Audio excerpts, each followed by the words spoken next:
A nation made of 1,192 tiny islands barely above sea level stares down a deadline set by the rising ocean. Now, the Maldives is planning a $10 billion bet bigger than anything in its history. A real floating city, 5,000 homes, coral-inspired, to defy the water, and a new financial hub, all designed for survival. If these projects succeed, they could change how humanity adapts to climate disaster. But can you build a future on water without destroying the paradise beneath? On a map, the Maldives barely registers as a scatter of dots across the Indian Ocean, nearly 1,200 islands, most just a few hundred meters wide, strung in long, low atoll chains. Nearly every inch of land sits only about 1 to 1.5 meters above sea level. There is no mountain spine, no high ground to run to. The highest natural point in the entire country barely reaches 2.5 meters. For Maldivians, the ocean is both a cradle and a looming threat. When storm swells roll through the Indian Ocean, the effects are immediate and unforgiving. In 2014, a series of powerful swells battered the islands, flooding harbors and washing over seawalls. By 2016, more intense flooding events had become a seasonal worry. King tides in Mail, the country's crowded capital, forced salt water across roads and into homes. Videos from the 2018 high tide event show seawater surging over key walls, leaving streets slick and residents scrambling to protect belongings. Each year brings more images of sandbags stacked along doorways, makeshift sea walls of concrete blocks, and families watching the ocean rise a little higher. The science is blunt. The Intergovernmental Panel on Climate Change projects sea levels could rise by tens of centimeters by 2050 and possibly around a full meter by the end of the century if emissions remain high. In a country where most land sits at or below that margin, even small changes mean a world of difference. King tides and storm surges that once seemed rare now threaten to become the new normal. Coastal erosion is eating away at both inhabited islands and luxury resorts, with some stretches of beach vanishing in a single season. Maldivian leaders have not shied away from the scale of the threat. At climate summits, former President Mohammed Nasheed called the situation a death sentence for low-lying nations. The message has been repeated by successive administrations. Without dramatic action, the Maldives could become uninhabitable within decades. The country's economy, long anchored by tourism and fishing, faces a double bind: rising debt and the relentless encroachment of the sea. Public debt has reached more than $9 billion, over 130% of GDP. With so much at stake, the old approaches, building higher seawalls, relocating villages, patching up eroded beaches, are starting to look like stopgaps. Each new flood, each king tide chips away at the illusion that the islands can simply hold their ground. The urgency is not theoretical. For Maldivians, the deadline is written on the shoreline. In this environment, ideas that once sounded radical, living on water and building new infrastructure above the waves, are gaining traction. The question is no longer whether the Maldives can adapt, but how fast and at what cost. The next chapter in the country's story is being written not just in government offices, but in the flooded streets and eroding beaches that define daily life. In a country where the ocean has always been both shelter and threat, the announcement of the Maldives floating city landed like a bolt from the blue. This is a floating city, unlike anything the islands have seen. Instead of retreating, Maldivian leaders are proposing to build forward right onto the water itself. The plan is to build forward and rethink what a neighborhood can be. The plan is a real neighborhood, not a resort, set to rise in a 200-hectare lagoon, just a short boat ride from Mail. In partnership with Dutch Docklands, the government aims to create what is often called the world's first true floating city, designed from the ground up for both Maldivians and international residents. The scale is staggering. Around 5,000 homes, plus shops, restaurants, schools, and public spaces, all floating in a grid inspired by the patterns of brain coral. From above, the city's layout mimics the organic curves and grooves of the reefs that have protected these islands for centuries. The scale is meant to echo nature. Streets become canals. Neighborhoods form clusters on interlocking hexagonal platforms, each modular and able to rise and fall with the tides. The modular approach is meant to be more than visually striking. It is a direct response to the country's search for ways to live with the ocean, not just against it. Modular design is at the core. This is not a distant vision. The government and Dutch Docklands have signed agreements, and the project carries an official status tag, planned. The first demonstration homes have already made their way into the lagoon, giving a glimpse of what could come. Ambition stretches beyond housing. Planners describe a full community, medical clinics, schools, a mosque, parks, and a marina, all woven together in a floating grid. The target population, up to 20,000 people, would make this the largest floating settlement ever attempted. Community scale is part of the pitch. Each platform is built off-site, then towed and locked into place, allowing the city to expand or adapt over time. The concept borrows from Dutch expertise in water-based urbanism, but scales it up to a level never tried before. Expertise from existing models informs the idea, but the scope is new. The brain coral pattern is not just for looks. It is meant to help water flow, support marine life, and echo the natural defenses of the reef. Artificial coral banks attached beneath the platforms are intended to create new habitats, reinforcing the idea that this is not just a city on water, but a city with water at its core. Habitats are part of the promise. A spokesperson for the project described it as a blueprint for living with climate change, an attempt to turn existential risk into opportunity. But the question lingers: can a floating city really offer both resilience and a new way of life? Or is it an experiment on a scale the world has never seen? Blueprint is the hope, and uncertainty follows it. For now, the Maldives floating city stands as a bold wager, a planned community where the boundary between land and sea is no longer fixed, and the future is designed to float. Bold is the only word that fits. Each floating block in the planned Maldives Lagoon City is built to act as a self-contained island, solid, buoyant, and engineered for constant motion.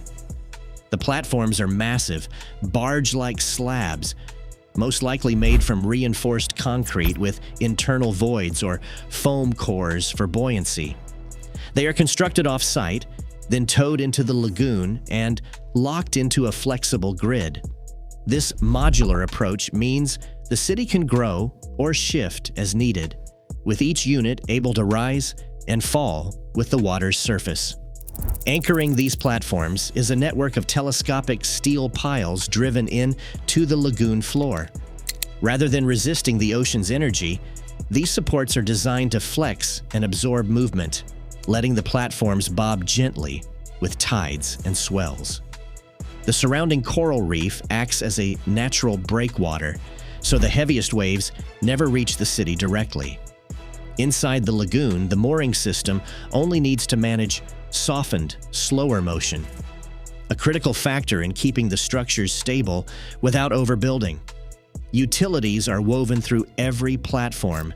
Solar panels line the rooftops, feeding a distributed microgrid that powers homes and public spaces. Water comes from compact desalination units, drawing fresh water from the sea, while rainwater catchment systems are planned to supplement supply. Wastewater is treated on site with systems designed to keep any discharge out of the lagoon. Data and communication lines are expected to run through flexible conduits beneath the walkways, connecting the city back to Mail's telecom backbone. Maintenance is not an afterthought. It is a daily reality. Marine engineers and divers are expected to check the hulls, moorings, and utility corridors for signs of corrosion or fatigue. In a saltwater environment, steel and concrete face relentless pressure from the elements. Regular cleaning, repainting, and the replacement of sacrificial anodes are part of the cycle, with major inspections scheduled every few years to catch deeper issues before they become critical. Storms and monsoon seasons bring extra demands. The platforms are designed to flex rather than snap, but after every major event, teams must inspect for damage, realign modules if necessary, and ensure that all utility connections remain watertight. Over time, the durability of the city depends as much on these routines as on the original engineering. Without a robust inspection and upkeep program, even the best designed floating infrastructure can fail. In the end, the feasibility of this floating city rides on the discipline and resources dedicated to keeping it afloat year after year. Far from the floating grid of homes and canals, another vision is being pitched on Maldivian shores, one that trades waves for balance sheets. The Maldives International Financial Center, M1FC, is not just a building project. On paper, it is an $8.8 billion plan to transform a patch of reclaimed land near Male into a new financial free zone, backed by the government and Dubai's MBS Global Investments. The numbers are staggering. 3 towers rising over a waterfront district, 780,000 square meters of offices, hotels, and seafront apartments, a 3,500-seat conference center, and space for more than 6,500 residents. The ambition is to bring tens of thousands of daily visitors, financiers, tech entrepreneurs, and global business leaders to a country better known for coral reefs than corporate retreats. The pitch is bold. It aims to diversify the economy beyond the twin pillars of tourism and fishing, and to create a new gateway for capital between Asia, Africa, and the Middle East. In official briefings, the Maldives International Financial Center is described as a zero-tax zone offering full foreign ownership, tax-free inheritance, and no residency requirement for investors. Officials talk about regulatory sandboxes for digital assets, incentives for fintech startups, and a promise to welcome blockchain firms alongside conventional banks. The goal is clear: attract global money, generate up to 16,000 jobs, and if the numbers hold, add as much as $1 billion a year to national gross domestic product. Finance officials speak of the project as a lifeline. With debt repayments climbing toward $1 billion a year and tourism revenues vulnerable to climate and economic shocks, the country is under pressure to find new sources of income. The Finance Ministry frames the Maldives International Financial Center as a momentous project that could reduce reliance on borrowing and open the door to new streams of revenue. Dubai's MBS Global Investments says it manages $14 billion in assets, and that it has already secured over $4 billion in commitments for the first phase through a mix of equity and debt. But the legal framework is still being drafted, and the incentives remain promises rather than binding statutes. For now, the Maldives International Financial Center exists mostly as a cluster of glossy renders and press releases. The vision is grand, but the risks are equally large. If the money flows in and the laws deliver, the Maldives could become a magnet for global finance. If not, the nation could be left with a coastline reshaped for a financial hub that never fully materializes. The wager is unmistakable. Climate resilience, not just through engineering, but through high finance, a bet that the world's capital will choose a low-lying atoll as its next playground. Jet engines roar just meters from the sea at Valena International Airport, the country's main gateway and a lifeline for nearly every Maldivian island. Over the past decade, this airport has been transformed by one of the country's most ambitious infrastructure projects: a new international terminal, a second runway, and expanded seaplane docks. The investment, close to $1 billion, was not just about new concrete and glass. It was a bet that the Maldives would remain open to the world, no matter how the tides shift. The new terminal is designed to handle over 7 million passengers a year, more than 40% above the old capacity. For a nation where tourism is the backbone of the economy and supplies must be flown in daily, this expansion is as much about survival as it is about growth. Rows of seaplanes now line the docks, ready to ferry guests and goods to even the most remote atolls. Every flight, every transfer, is a thread that ties the scattered islands together. But it is not just the airport that is changing the map. Bridges are reshaping how people and goods move across the archipelago. The Renewable Bridge, opened in 2018, connected the capital to the airport island for the first time. Now, the Renewable Bridge, funded with over $500 million in Indian credit and grants, is under construction, stretching nearly 6 kilometers to link Ma'o, Hulhumol, and Gulhifalhu. Engineers have designed it to withstand monsoon surges and strong currents, with completion targeted for 2026. These mega-projects are more than symbols of modernity. They lock the country into a new era, one where the Maldives is not just a chain of isolated islands, but a connected economic corridor. Airport authorities describe the upgrades as essential. You cannot build a floating city or a financial hub if you cannot move people and capital in and out. Each new runway, every bridge span, makes the vision of a future city more tangible and more irreversible. The scale of these investments means there is no turning back. Once the concrete is poured, the nation is committed to a path that will define its fate, for better or worse. A coral ecologist stands on the edge of the lagoon, scanning the water where floating modules are set to arrive.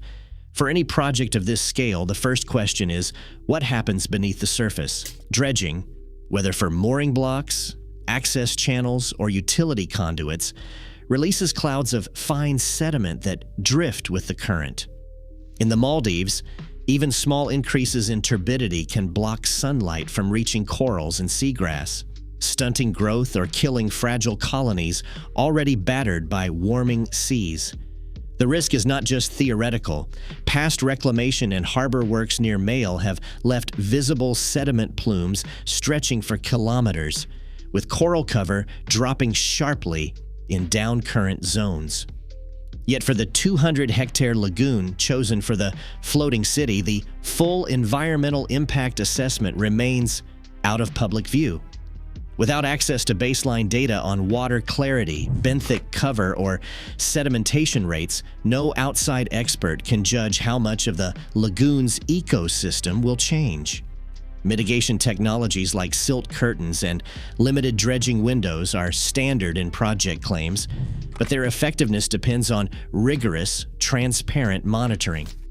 For now, the main evidence is indirect. Satellite images showing past plumes, reports of coral stress from nearby reclamation, and the absence of long-term monitoring logs for this site.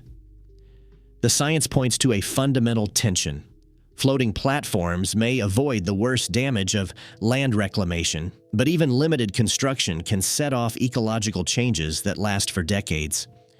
Without open data, the true cost to the lagoon remains an open question. A fisherman stands in the shallow water at dawn, casting his net where his father once did. The lagoon's surface is calm, but the future feels unsettled. For generations, these waters have provided more than just fish. They have been a lifeline, a boundary, and a source of identity. Now the arrival of floating modules and the promise of a city above the waves bring questions that no government briefing can answer. He worries about the shade cast by thousands of new platforms. He has heard scientists say that even slight reductions in sunlight can slow coral recovery, and that sediment from construction can drift for kilometers, smothering the seabed. Some neighbors have seen their regular fishing grounds marked off for development, told they will get compensation or a chance at new jobs in the city. Few trust that these offers will last once the construction crews move on. He points to a patch of reef where sea cucumbers used to be plentiful, Now it sits in the shadow of the first demonstration units. The catch has thinned, and he wonders if the city will bring new opportunity or simply push his community further from the water they know. He does not call himself an activist, but he asks a simple question. Can a city that floats really leave the lagoon beneath it alive? For him, the answer is not in the renderings or the policy speeches. It is in the tides, the clarity of the water, and the hope that his children will still find a living here. The promise of resilience is real, but so is the risk of losing what makes this place home. Right now, the Maldives stands at the sharp edge of climate and innovation, its future city plans unfolding atop the very waters that threaten its existence. Billions are invested, but the stakes are existential, survival, or erasure. As global sea levels keep rising, what happens here could shape how vulnerable nations worldwide respond or disappear. What risks would you take when time is running out? Share your thoughts below.